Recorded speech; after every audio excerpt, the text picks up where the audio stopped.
네, 뒤에 몇 분 더 앉으시면 시작하겠습니다.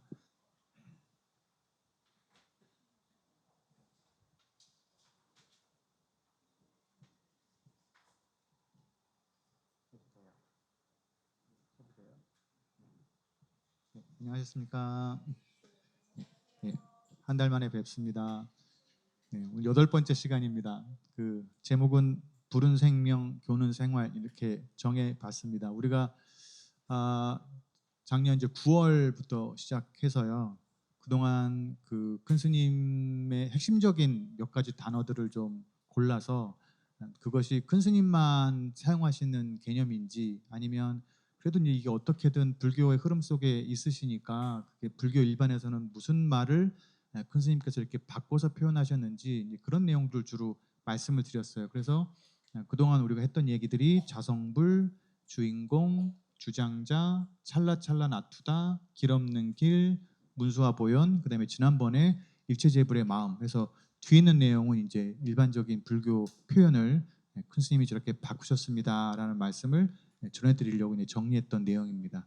오늘은 8번째입니다. 부른 생명, 교는 생활.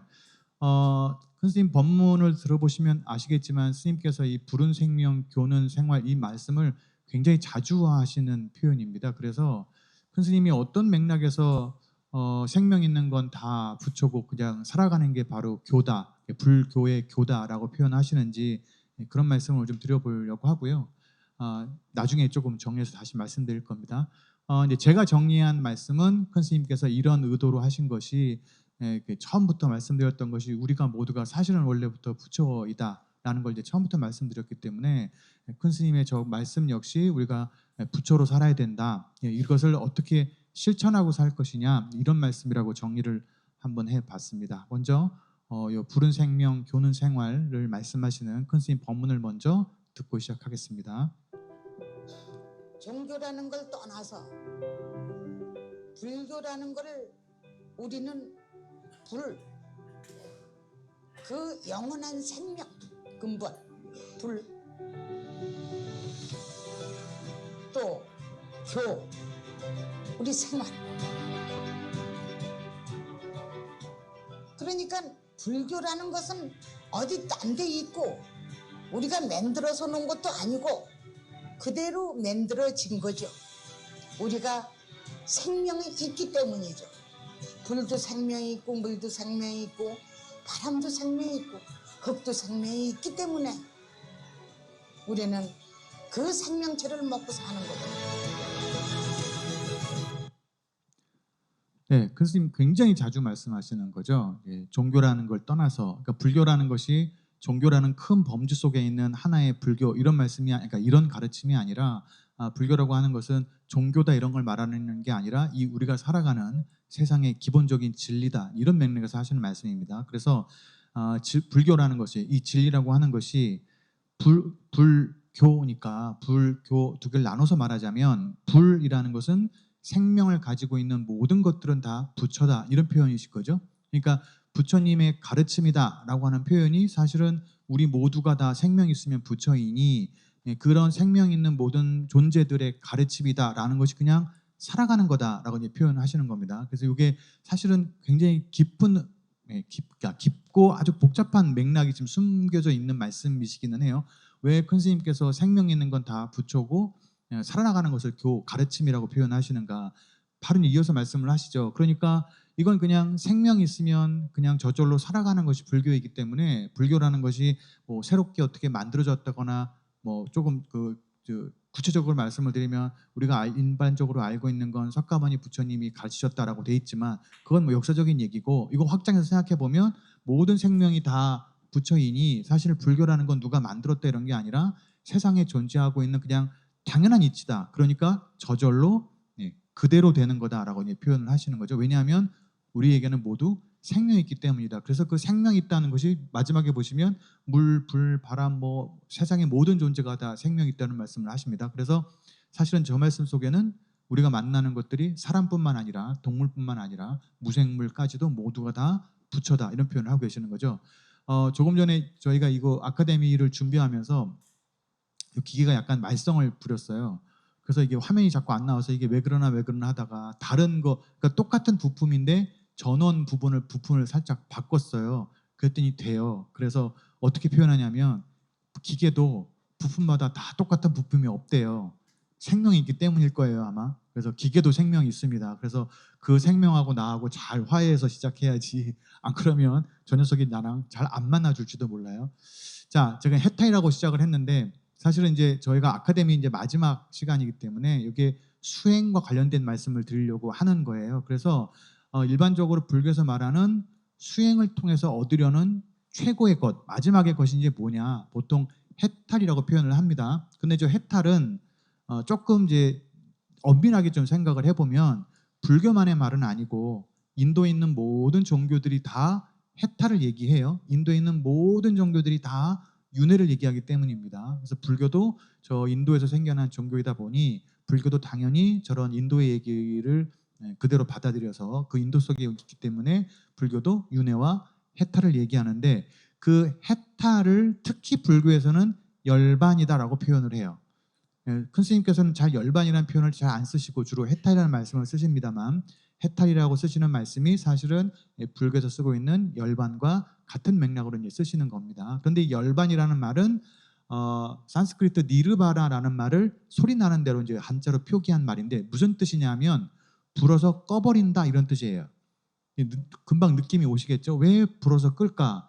더울 때 오늘처럼 더울 때 불어서 끄면 그 불길을 불어서 끄면 얼마나 시원하겠어요. 그래서 저 불어서 끈다라는 말이 가지고 있는 맥락은 우리의 번뇌의 불길을 불어서 꺼버린다. 그걸 없애버리겠다. 이게 이제 불교의 열반 혹은 이제 조금 넓히면 해탈이 가지고 있는 이제 맥락들입니다. 그런데 제가 첫 시간부터 드린 말씀이 불교가 역사가 오래된 만큼 지역도 여러진 만큼 그 불교라는 말이 담고 있는 범위가 굉장히 다양합니다. 그래서 처음에 말씀드린 것처럼 석가모니 부처님만의 불교이기도 하고 보살들이 많아지면 그 보살들이 나중에 부처가 될 거기 때문에 대단히 많은 부처님들의 가르침이기도 하고 그래서 부처가 되는 가르침이기도 하고 혹은 부처로 사는 가르침이기도 이런 말씀을 드렸어요.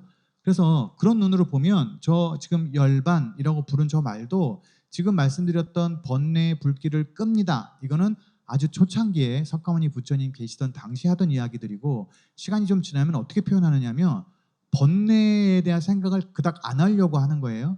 번뇌가 있으니까 번뇌를 불어서 꺼버리겠다, 없애겠다. 근데 번뇌를 그닥 얘기하지 않으면 우리가 가지고 있는 긍정적인 거, 보통 볼이라고도 하고 큰 스님께서 말씀하시는 주인공을 발현하는 거기도 하고 불성을 발현해내는 거기도 하고 그런 긍정적인 것, 보리 이거를 이루는 것도 열반이라고 표현한다는 거죠.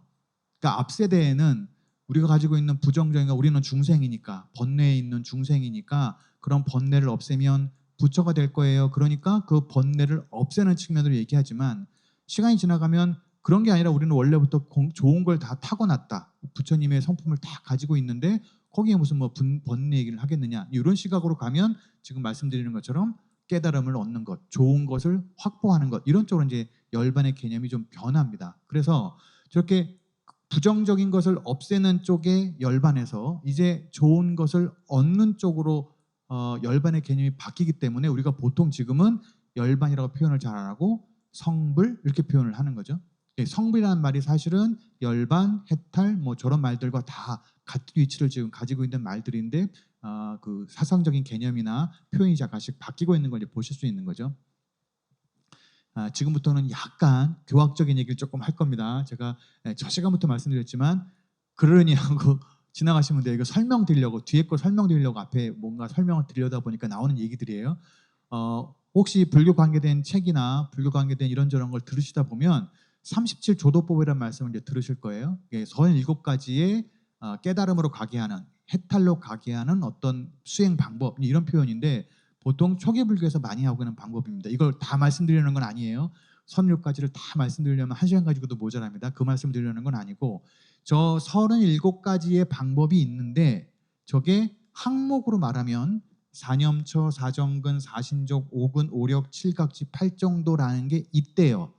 그래서 이걸 다 합치면 37입니다. 그런데 요 4, 5, 6, 4, 5, 7, 8로 표현하고 있는 저 숫자들이 부처님이 예를 들면 맨 처음에 수행할 때는 사념처를 닫고 그게 되면 사정근을 닫고 그게 되면 사신족을 하고 이 말이 아니라 이 말이 아니에요. 그 말이 아니라 부처님께서 가르치신 굉장히 많은 수행법들을 정리했더니 요것은 사념처라는 것을 정리할 수 있겠고 요건 사정구로 정리될 수 있겠고 해서 숫자 순서대로 4, 5, 7, 8을 정리했어요. 그러니까 저게 수행의 순서가 아니에요. 그래서 저런 것들을 모아놓고 봤더니 대략 37가지가 되니까 부처님께서 가르치신 수행 관련된 가르침은 대략 아마 37가지의 방법이 있었나 보다라고 후대 사람들이 정리를 했어요.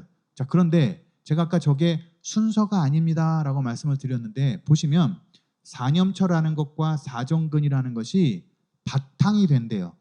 그러니까 적어도 부처님 당시에 불교하던 분들은 수행하시던 분들은 저 사념처나 사정근 이런 것들을 기본적으로 다 했어요.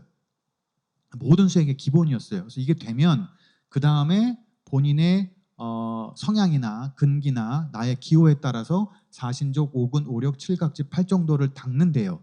그래서 저게 순서도 아니고 어떤 그 득 위도 아닙니다. 그런데 중요한 건 그 위예요. 자, 사념처와 사정근이라는 수행 방법을 바탕으로 해서 예를 들면 팔정도를 닦았어요. 제가 팔정도를 닦아서 얻는 게 뭐냐? 열반이라고 표현하는 거죠. 그러니까 여기 사신족, 오근, 오력, 칠각지, 팔정도가 아니면 해탈을 얻지 못하는 거예요. 열반을 얻지 못하는 겁니다. 그러니까 초기 불교에서 가장 중요하게 얘기했던 게 사신족, 오근, 오력, 칠각지, 팔정도, 특히 팔정도를 이제 강조합니다. 자, 제가 지금 그런 말씀을 드리려는 게 아니라 이런 말씀을 드리는 거예요. 불교는 어떤 수행 방법이든 그 수행을 통해서 열반을 얻게 하는 게 불교 수행입니다. 그런데 열반이라는 말은 앞에도 보신 것처럼 번뇌를 끄는 것도 있지만 보리를 얻는 것도 있다고 말씀드렸어요. 근데 여기는 아직은 이런 번뇌를 끊는다에 집중돼 있기 때문에 이런 수행법들을 통해서 내가 가지고 있는 부정적인 요소들을 제거하면 열반을 얻어요 라고 설명하는 방식들이에요. 이게 시간이 지나면 저런 방법들을 통해서이든 혹은 다른 방법을 통해서든 내가 가지고 있는 긍정적인 것을 발견하면 열반이에요 라고 표현하겠죠. 여기는 아직 그런 얘기까지는 안 합니다. 자, 여기 조금만 추가로 몇 가지 더 말씀드릴게요. 특히 저 사념처 말씀을 조금 추가로 드리려고 하는 건데 이 사념처는 굳이 개념을 모르셔도 돼요. 근데 요즘 이제 남방불교가 워낙 유행을 해서 윗바사나 이런 말 많이 들어보셨을 거예요. 근데 그런 분들이 수행법을 얘기할 때 꼭 얘기하는 게 이 사념처 혹은 대지법이라고 부릅니다. 우리가 수행하는 것에 아주 완전한 바탕이다 이런 뜻이에요. 대지라는 말이. 그래서 바탕이 되는 수행 방법 그래서 네 가지를 얘기하는데 뭐냐 하면 어려운 말이 아니에요. 그러니까 한자로 써서 괜히 어려운데 무슨 말이냐면 자, 우리 몸을 내 몸은 참 좋은 거야. 내 몸은 영원불멸할 거야. 그런 게 아니라 내 몸은 긍정하면 안 되는 거. 부정하다. 네 몸은 참 부정하다라고 관찰하라는 거예요. 내 몸을 보는 순간마다 이 몸은 영원한 게 아니지. 이거는 곧 변할 거지. 이건 부정한 거지. 더러운 거지라고 관찰하게 하는 관찰법이에요. 자, 두 번째 수라고 부르는 색수상행식의 그 수입니다. 나에게 감각이 들어옵니다. 기분 좋은 느낌, 뭐 나쁜 느낌, 어떤 사람이 나를 화나게 하는 느낌들이 생기면 그것이 내가 아무리 좋은 느낌이 되는 것 같아도 이건 곧 사라지기 때문에 영원하지 않고 괴롭게 만들 뿐이다라고 관찰을 하래요. 우리 마음을 관찰할 때는 이 마음이 내가 저 사람을 좋아하는 바람이 100년이고 1000년이고 가겠지 말도 안 되는 착각이에요. 한순간만에 바뀔 수도 있어요. 그래서 마음이 영원하다라고 관하지 말라는 거죠. 이 마음은 끊임없이 변할 수밖에 없다. 그래서 세상에 있는 모든 것들이 사실은 실체가 없다라고 관찰하라라고 지금 제가 복잡하게 말씀드렸지만 자 보세요. 두 번째, 세 번째, 네 번째 괴롭다, 영원하지 않다, 무상이죠. 실체가 없다, 무아입니다. 삼법인 얘기예요. 사실은 우리가 몸이나 우리 마음이나 이런 걸 바라볼 때 이게 늘 변할 수밖에 없고 내가 어떻게 할 수 있는 게 아니고 그러니 이거는 영원하지 않다라고 보라고 끊임없이 우리가 가지고 있는 이것을 고정되게 자꾸 보려고 하니까 그런 게 아니다라고 계속 보게 하는 가장 삼법인에 대한 가르침을 실천하게 만드는 게 이 사념처라는 수행 방법입니다. 아까도 말씀드렸지만 이건 모든 수행의 기본으로 하고 있는 얘기들이에요. 자, 요거 하나만 더 말씀드릴게요. 조금 복잡한 얘기인데 그러려니 하십시오. 제가 말씀드리려는 취지는 다른 데 있어요. 자, 지금부터 몇 가지 사신족 혹은 오근오력 이런 말씀을 드릴 건데 저 37조도품이라는데 이렇게 숫자로 나오는 몇 가지들이 있어요. 근데 특히 사념처럼 아까 보신 것처럼 우리 몸이나 마음을 관찰하는 방법인데 이런 것들을 보고 있으면 이게 이제 혹시 어떤 그 불교 관련된 설명이나 이런 데 보시면 저걸 다 일일이 풀어서 이게 굉장히 복잡해 보이는데 이게 무슨 말을 하려고 하는 거냐면 저기 지금 네 개인데요. 욕, 진, 신념, 해라는 게 되어 있습니다. 저 신념이 제일 중요해요. 신념. 그러니까 염자로 한자 염자로 표현하고 있는 저 단어 보통 과거에는 남방불교에 대한 정보가 좀 적을 때는 저걸 다 기억이라고 풀이를 했어요. 한자가 기억하다라는 말이니까. 그런데 지금은 남방불교 정보가 많이 들어와서 저걸 기억이라고만 하지 않고 보통 마음 챙김 이렇게 말합니다. 들어보셨어요? 마음 챙김. 예, 우리가 수행을 하면 이거는 큰 스님도 말씀하시는, 그러니까 큰 스님 마음 챙김 이렇게 말씀은 안 하시지만 큰 스님 말씀하시는 맥락에도 마음 챙김이 들어 있습니다. 예를 들면 믿고 놓고 관해라. 믿고 놓고 관하려면 해야 되는 게 뭐죠? 내 마음을 꽉 붙잡고 있어야 돼요. 그게 이제 마음 챙김이에요. 내 마음을 내가 지금 관찰하고 있는 대상에 쫙 붙잡고 흩어지지 않게 하는 게 이제 마음 챙김입니다. 거기 마음을 이렇게 한자권에서는 이제 심밀경성 그래요. 내 마음을 대상에 꽉 붙잡는다 이렇게 표현하는데 이제 그게 마음 챙김입니다. 그러니까 무슨 말이겠어요? 저 네 가지 욕, 진, 신념, 해라는 저 마음 이게 마음 작용입니다. 마음 작용들이에요. 저게 지혜 이런 말이 아니고 욕망 이런 말이 아니고 내 마음이 이렇게 움직이려고 하는 그런 마음 작용. 내 마음이 뭔가 분별을 해서 생각하려고 하는 마음. 이게 다 마음 작용들이에요. 근데 그중에 제일 중요한 게 저 마음 챙김이라는 마음 작용을 꽉 붙잡고 거기에 저런 정진하려는 마음들이 일어나면 이제 수행을 할 수 있다는 표현입니다. 자, 요걸 볼까요? 마찬가지 개념이에요. 5가지를 얘기합니다. 뭐였는지는 굳이 신경 안 쓰셔도 돼요. 아, 그런가 보다 하시면 돼요. 여기도 역시 마음 챙김이 핵심이에요. 내가 수행을 하려고 하면 내 마음을 대상에 잘 붙잡으려고 하는데 이 나머지 4개가 어떤 역할을 하냐면 이렇게 된대요. 내가 마음 챙김을 꽉 중심으로 붙잡고 있으면 저 나머지 4개의 마음 작용들이 나를 그 수행하게 잘 도와주는 역할을 한다는 거죠. 그래서 마음 집중을 중심으로 해서 나머지 4개의 마음 작용, 아, 이것이 진리겠구나라고 확신하게 하는 마음 작용, 또 열심히 하겠다는 마음 작용, 그다음에 분별하고 생각하게 하는 마음 작용이 생기면 저 정진, 저 삼매라고 부르는 정으로 표현하는 삼매의 마음이 이제 계속 도와주면서 그다음 진전하게 됩니다. 이게 칠각지를 보면 조금 재밌는데요. 마찬가지예요. 칠각지도 7가지 마음 작용인데 가운데 마음 챙김을 중심으로 해서 왼쪽에 3개, 오른쪽에 3개인데 요거 칠각지는 특이한 게 뭐냐면 왼쪽에 있는 것들은 환희, 즐거운 거죠. 약간 움직이게 하는 성향들입니다. 정진, 선택은 지혜의 작용이에요. 오른쪽에 있는 아이들은 가라앉히는 작용이에요. 안정되게 내 마음을 이렇게 가라앉히게 하는 거, 내 마음을 움직이지 않게 고요하게 해놓는 거, 그다음에 내 마음이 아주 평정하게 있는 거. 그래서 요 6가지의 마음을 좌우의 날개로 삼아서 자 마음 챙김을 하면서 예를 들면 지금 믿고 놓고 믿고 놓고 뭐죠? 믿고 놓고 막히는 저 지금 주인공 관법을 쫙 하고 있어요. 그러니까 주인공 관법을 지금 마음 챙김을 하고 있다고 볼 수 있는 거죠. 마음을 잘 챙겨서 관법을 하고 있는데 하다가 보니 갑자기 딴 생각이 일어나기도 하고 공부가 너무 잘 되는 것 같은 거예요. 그래서 마음이 막 들뜹니다. 그러면 이 오른쪽에 있는 마음으로 이렇게 가라앉히라고 가르쳐요. 그러니까 내가 마음이 뭐 들뜨려고 하면 아 이러면 안 되는데 하고 안정시키는 마음, 평정하는 그러니까 저거 다 마음 작용들 설명이에요. 그런 마음 작용들을 작용시켜서 이렇게 가라앉히라고 해요. 혹은 반대 경우도 있습니다. 주인공 관법을 열심히 하고 있는데 아무래도 성과가 없는 것 같은 거예요. 이거는 내가 100일을 했는데도 그닥 뭐가 성과가 없는 것 같아요. 그런 마음이 들면 저 왼쪽의 마음 작용들을 쓰라고 가르쳐요. 그래서 그럴 게 아니라 아니야, 나에게는 긍정적인 이 기쁨의 마음 작용을 이렇게 동원해서 아 그러면 안 되겠구나. 내가 다시 정진을 해야지라고 하는 저 마음작용들에 대한 설명들입니다. 이거는 그러니까 각 불교마다 구체적으로 이렇다라고 말은 안 하지만 꽤 많은 불교에서 지금 말씀드리는 것 같은 형식들을 계속 사용해요. 큰 스님도 이런 말씀은 정확하게 안 하십니다만 찾아보면 아마 이런 구조를 계속 말씀하신다고 저는 생각합니다. 나중에 기회가 되면 이제 또 말씀드릴게요. 그다음에 많이 들어보신 이제 팔정도도 역시 37조도 품에 들어가는데 이것도 다른 건 뭐 그다 치고 여기도 역시 이제 저 마음챙김 얘기가 나오는데 이게 이제 팔정도죠. 바르게 사는 거예요. 실제 불자라면 이 8가지의 것들을 통해서 생활도 하고 본인의 신구 의업도 다 이렇게 지키고 살아라는데 이게 이제 어제 제가 어서 들은 얘기인데 열심히 사는 거로는 안 된다. 누가 그런 얘기를 하더라고요.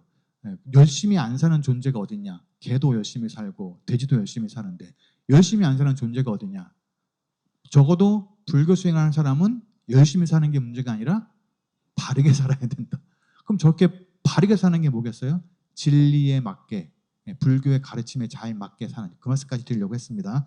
자, 조금 추가적인 말씀을 몇 가지만 더 드릴게요. 자, 그런데 제가 왜 이 수행 방법을 이렇게 길게 말씀드리고 있느냐 하면 이건 다 그냥 그러려니 하세요. 저거 중간에 있는 빨간색 저거 말씀드리려고 하는 거예요.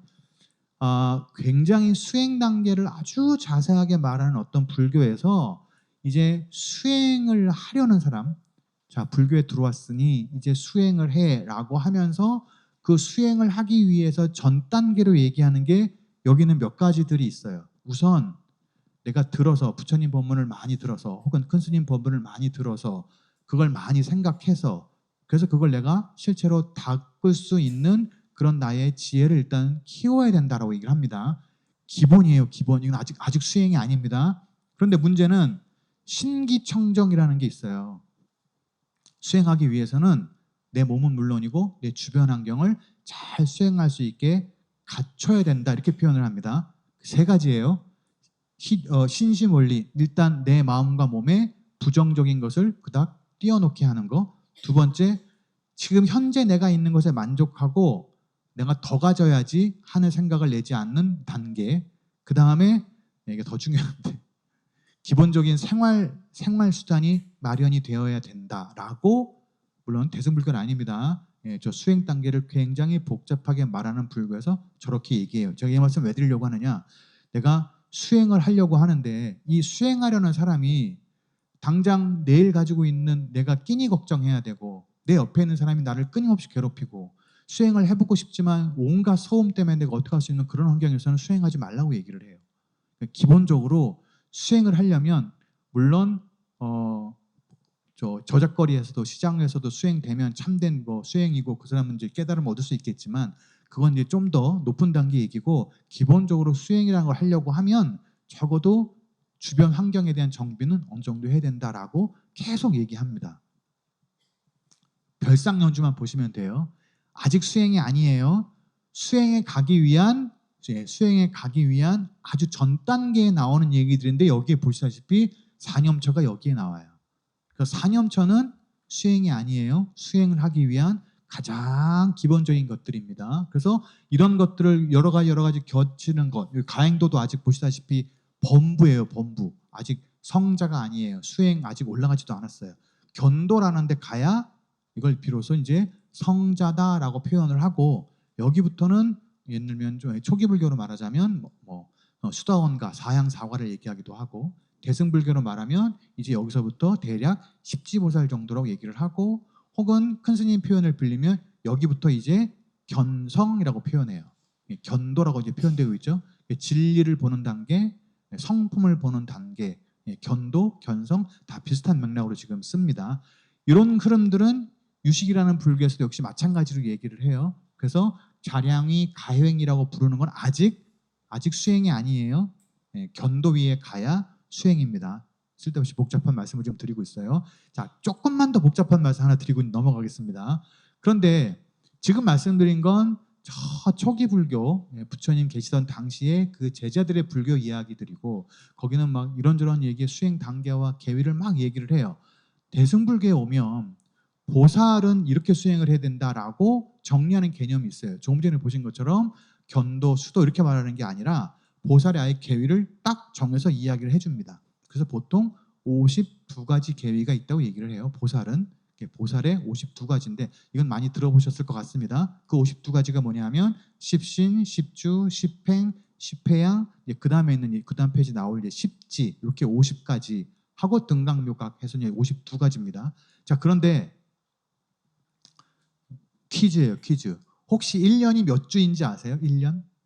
주로 50, 52, 3, 52주하고 하루가 남아요. 52주하고 하루가 남아요. 그래서 저는 이 수행 계획을 보고 있으면 혹시 우리 그 전체적인 그러니까 1년의 별의 흐름, 그러니까 1년의 시간의 흐름, 바꿔 말하면 진리겠죠? 자연 법칙을 따라서 만든 게 아닌가 생각을 전 진짜 많이 해요. 좀 이따 또 말씀드릴게요. 이 얘기는. 자, 그래서 계위를 얘기할 때 계위가 뭔지는 제가 구체적으로 말씀을 안 드릴 겁니다. 십신이라는 게 있고 십주라는 게 있고 십행이 있고 십회양이 있고 그다음에 십지가 있어요. 이 십지쯤 오면 이제 비로소 여기 보시는 것처럼 십지의 삼현, 십성이죠. 십지가 이제 성인의 단계예요. 앞에서 말씀드렸던 견도 단계와 같은 맥락으로 갔습니다. 십지는 이제 다른 말씀 안 드리고 딱 조금 한 두세 가지 말씀드릴게요.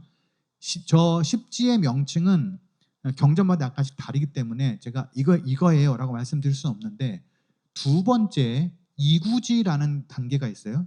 보살이 수행하다가 십지 단계에 들어가면 두 번째가 이구지인데 더러움을 떨친다 이런 뜻입니다. 그래서 대승경전에는 계율에 관련된 걸 따로 말하지 않아요.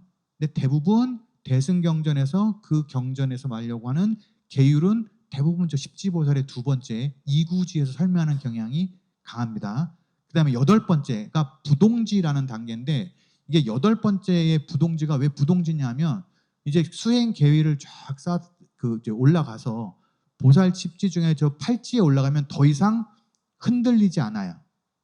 더 이상 이제 추락하거나 밑에 단계로 내려오거나 이 사람이 가지고 있는 수행 정도가 흔들리지 않습니다. 그래서 팔지에 가면 더 이상 내려가지 않습니다.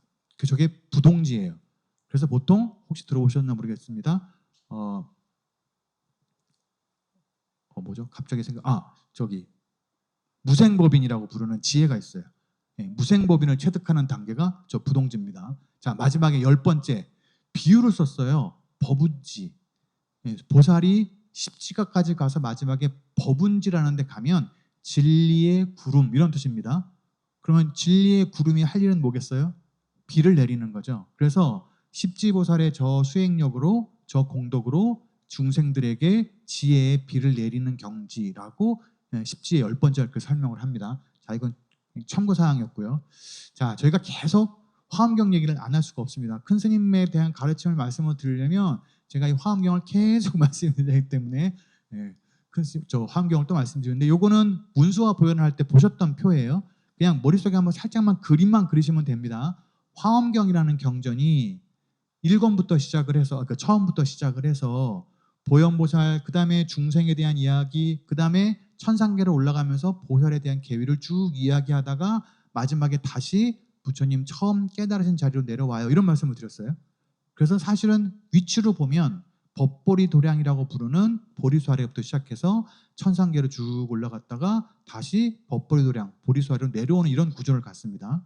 자, 시작한 데서 하늘 세계를 갔다가 다시 내려오는.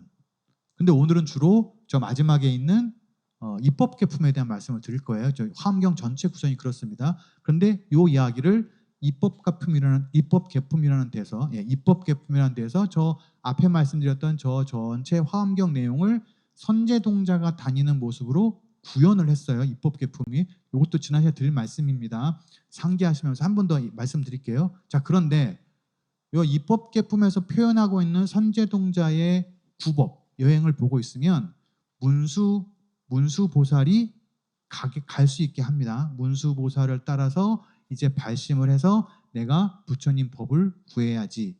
그래서 이제 쭉 다니는 거죠. 남쪽으로 가서 110개의 성을 지나서 53선지식 혹은 52선지식을 다 침견합니다. 이건 보시다시피 금방 티가 나죠.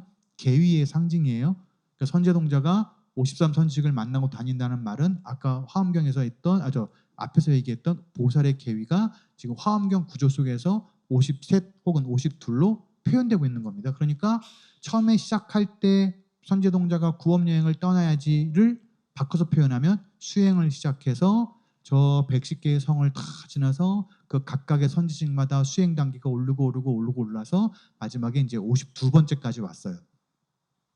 그럼 보살 계위에서 52번째가 부처님 되기 전 단계에 해당합니다. 묘각이 온 거예요.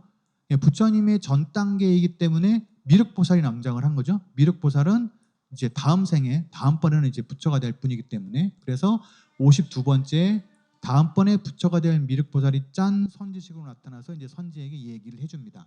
그래서 선지가 이제 미륵보살의 설법을 듣고 깨달음을 얻은 거죠. 그래서 이제 그 다음으로 착 넘어가면 53번째가 되니까 그러니까 이제 성불을 할 거예요. 그런데 문득 선자가 갑자기 여지껏 저 많은 시간을 들여서 저렇게 많은 분들을 만나고 왔는데 미륵보살의 설법을 듣고 나는 이제 그럼 성불해야지 하는 게 아니라 갑자기 맨 처음에 수행을 처음 시작했던 문수보살 생각을 하는 거죠. 아, 문수보살이 뵙고 싶다.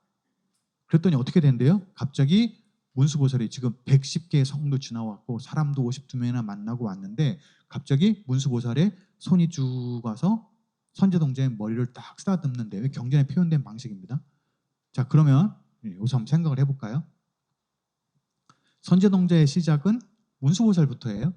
그래서 단계를 다 거쳐서 마지막에 52번째에 왔더니 최초의 문수보살이 머리를 쓰다듬는 건 마정숙이라는 뜻입니다. 성부를 이제 보장해 주는 거예요. 깨달았다 인정해 줄 겁니다. 그런데 저렇게 왔는데 문수보살이 깨달았대요. 제가 아까 말씀드렸죠? 1년은 52주하고 하루입니다.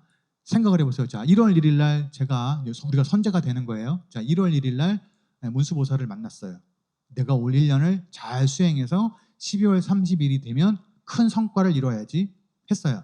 1월 1일, 일주일에 아마 한 단일 겁니다. 1월 1일부터 시작해서 첫 번째, 십신 중에 첫 번째, 그 다음에 1월 8일 날 두 번째 해서 마지막에 이제 마지막 주까지 갔어요. 그러니까 12월 30일이 되면 이제 52번째 마지막이니까 아마 12월 30날 우리는 미륵보살님을 만날 거예요. 좀 쳐줄까? 하루도 말까? 아무튼 하루 좀 쳐줄게요. 30일, 31일. 자, 31일이라고 치죠. 그랬는데 31일에서 이제 11시 59분이 됐어요. 59초가 됐어요.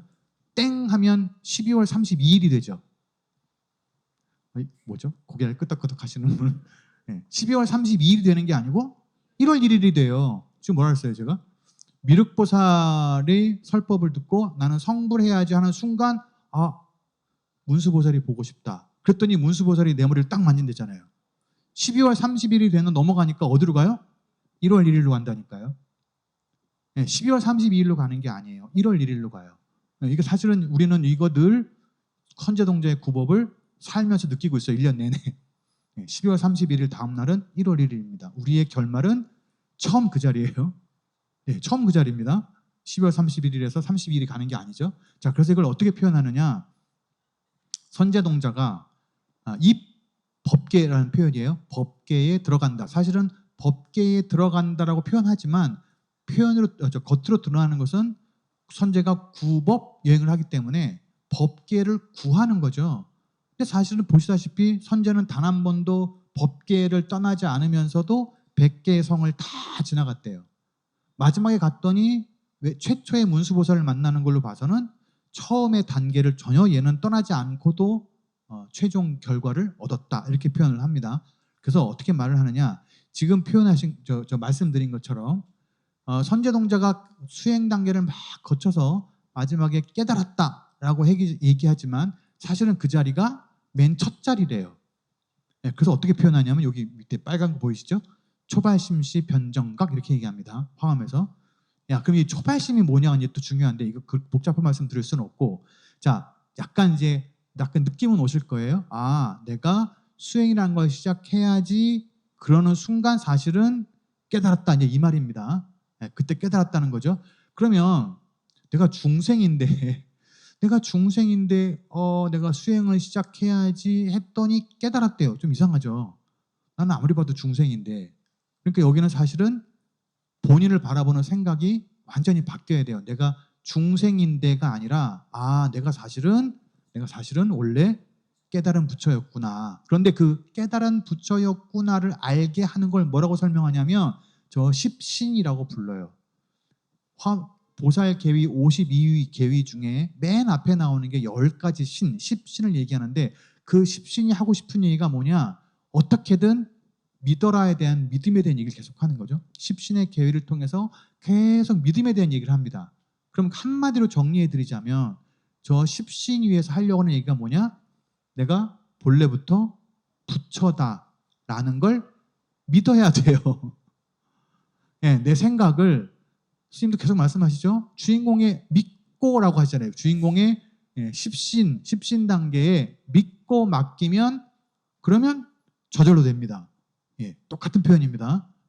믿어야 돼요. 우선 믿어야 돼요. 내가 중생인데 내가 감히 내가 무슨 부처가 되겠어. 남편이 저렇게 내 속을 긁으면 내가 화가 났다 안 났다는데 내가 무슨 부처야. 이런 생각하면 절대 부처 안 되는 거예요. 안 됩니다. 믿으셔야 돼요. 나는 부처다. 첫 시간부터 말씀드렸어요. 그래서 자성불 나는 부처다. 이게 큰 스님 말씀하시는 한결같은 말씀입니다. 나는 부처다. 이게 믿으셔야 돼요. 목사님처럼 할 수도 있어요. 믿습니까? 하실 수 있어요. 제가 믿으셔야 돼요. 믿으셔야 됩니다. 믿으시면 그 순간 깨달음을 얻는다는 거죠. 저희 굉장히 중요한 구조입니다. 자, 믿으시면 그 순간이 깨달음이래요. 믿으시면 깨달은 겁니다. 자, 이 초심, 초반심 하고 나니까 우리 사회에서 지금 초심이란 말을 은근히 많이 써요. 초심에 대한 예를 계속 초심을 얘기하죠. 근데 이제 우리가 지금 금방 초반심 변성정각이 이제 초심을 막 들었는데 지금 이제 이연복 저분이 얘기하는 이제 초심, 물론 일반적으로 쓰는 초심 이야기입니다. 을 들어보면 지금은 내가 굉장히 능숙한데 사실은 굉장히 잘 돼 있는데 처음 시작할 때 그 마음을 잃으면 안 되겠다. 이게 보통 지금 일반적으로 쓰는 초심이에요. 그럼 생각을 해보세요. 내가 예를 들면 이분들처럼 장사를 시작할 때의 첫날의 그 마음 혹은 첫날의 그 나의 능숙도는 얼마나 될까요? 지금에 비하면 아마 형편없을 거예요. 그죠? 그런데 그때는 비록 서툴지만 그때 처음에 했던 내가 열심히 해야지 라는 마음가짐으로 가고 싶다예요. 사실은 초심은 능숙하지 않죠. 완성되지도 않습니다. 그래서 이게 지금 초심이라고 똑같이 쓰기는 하지만 지금 현재 일반적으로 쓰는 초심은 우리가 지금 말하려고 하는 초심하고는 약간 성격이 달라요. 우리 초심은 어떤 초심이에요? 우리 초심은 완벽한 초심이에요. 왜냐하면 앞에 믿음이 있었기 때문이죠. 믿음이 있고 난 다음에 초심이 있기 때문에 그 초심이 이제 변성정각이라고 해서 내가 지금 처음 나도 수행을 한번 해봐야지, 나도 관법을 해봐야지라고 하는 순간 사실은 그 관법이 완성됐다라고 표현하는 겁니다. 이게 핵심적인 얘기입니다. 내가 시작하는 순간 사실은 완성됐다. 또 한 가지가 있어요. 아까 제가 선제동자가 쫙 다녔는데 마지막 단계가 했더니 애시당초 처음 그 자리라고 표현하죠. 성과를 이뤘더니 처음 그 자리예요. 우리가 12월 31일이 돼서 하루를 넘어갔더니 1월 1일이지만 그 1월 1일이 내가 출발했던 1월 1일은 아니죠. 다음에 1월 1일이잖아요. 그러면 내가 1월 1일에서 1월 1일로 와서 사실은 한 번도 안 움직인 것 같지만 그러나 나에게는 지난 365일 동안 흐른 경험이 나한테 있어요. 그래서 이 두 가지를 동시에 계속 얘기합니다.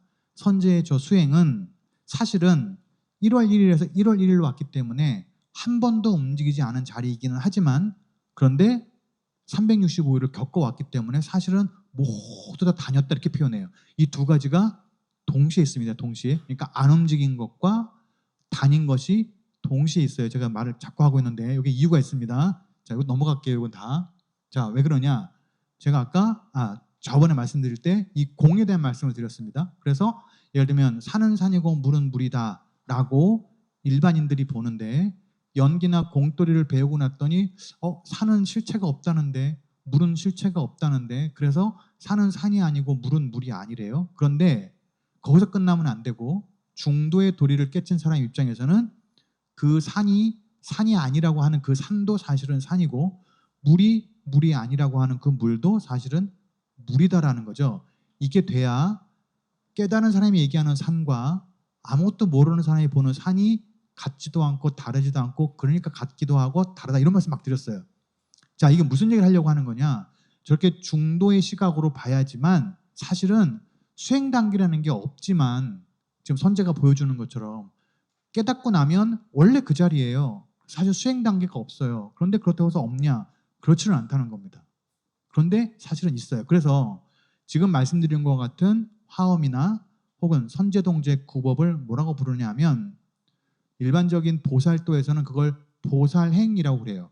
내가 하나의 보살행이 완성되면 다음 단계로 올라가고 그 다음 단계로 올라가고라고 하는데 지금 말씀드리는 이런 것 수행 단계가 있지만 사실은 없고 수행 단계가 없지만 그렇지만 있는 요걸 보현행이라고 그래요. 큰 스님도 많이 말씀하시죠.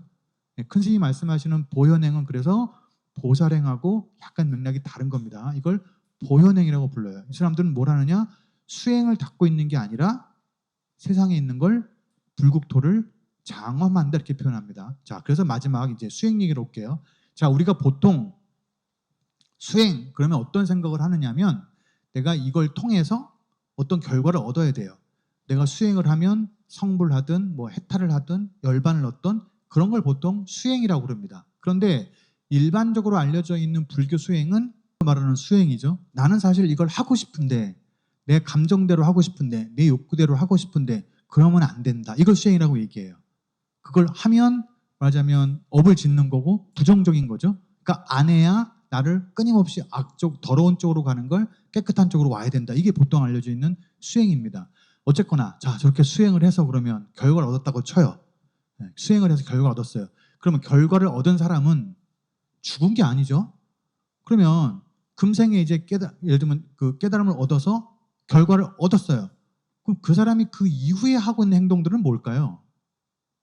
그 깨달은 사람이 깨닫고 난 다음에 하는 모든 것들은 일반적인 표현을 얘기하면 그럼 업을 쌓고 있는 건지 이게 과연 뭘까 이거예요. 이게 요 깨달은 사람이 하는 건 뭘까? 그러니까 수행을 저렇게 본다면 수행을 얻은 사람 그럼 그 사람이 하는 행동은 막 해도 되겠네요. 이제 깨달음을 얻었으니까 뭐 하고 싶은 대로 다 하고 뭐 먹을 거 다 먹고 그렇게 보지는 않거든요.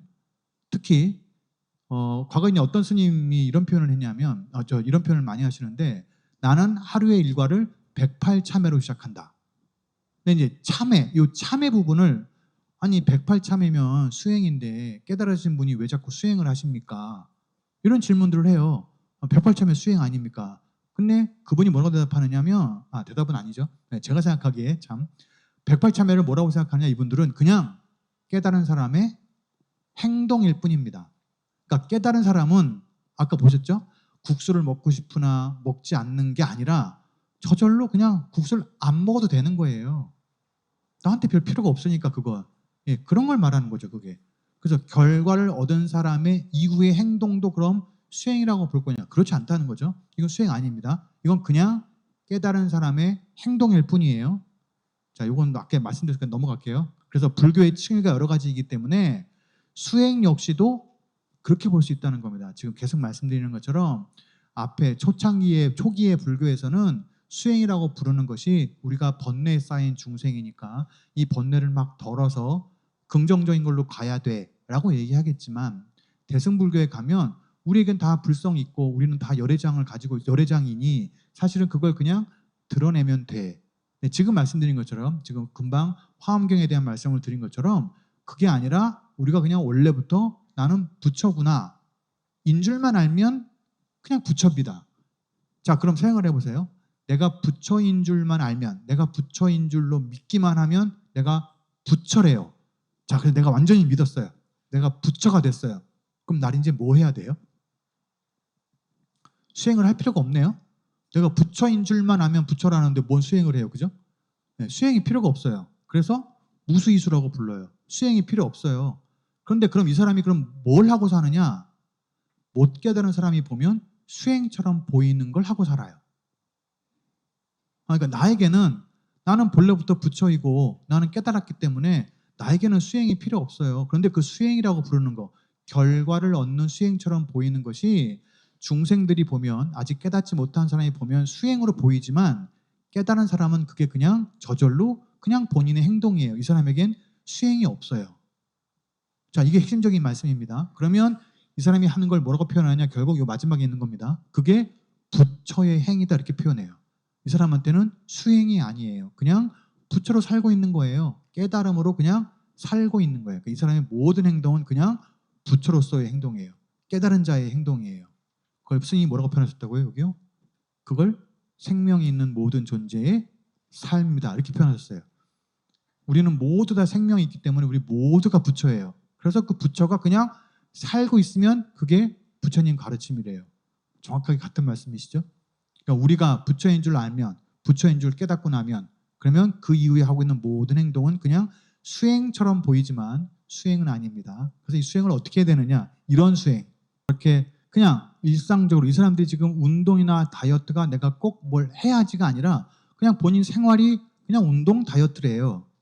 그게 지금 말씀드리려고 했던 그냥 깨달은 사람이 하려는 모든 행동이 그냥 저절로 사람들이 보기엔 수행처럼 보이는 거랑 비슷한 거죠. 만약에 우리가 의식 없이 지금 계속 숨을 쉬고 있는데 만약에 이 숨을 쉬라는 것을 의식하고 해라 그러면 아마 우리 죽을걸요? 숨 쉬느라고 아마 모든 일에 정신이 숨 쉬는 데만 있을 거예요 아마.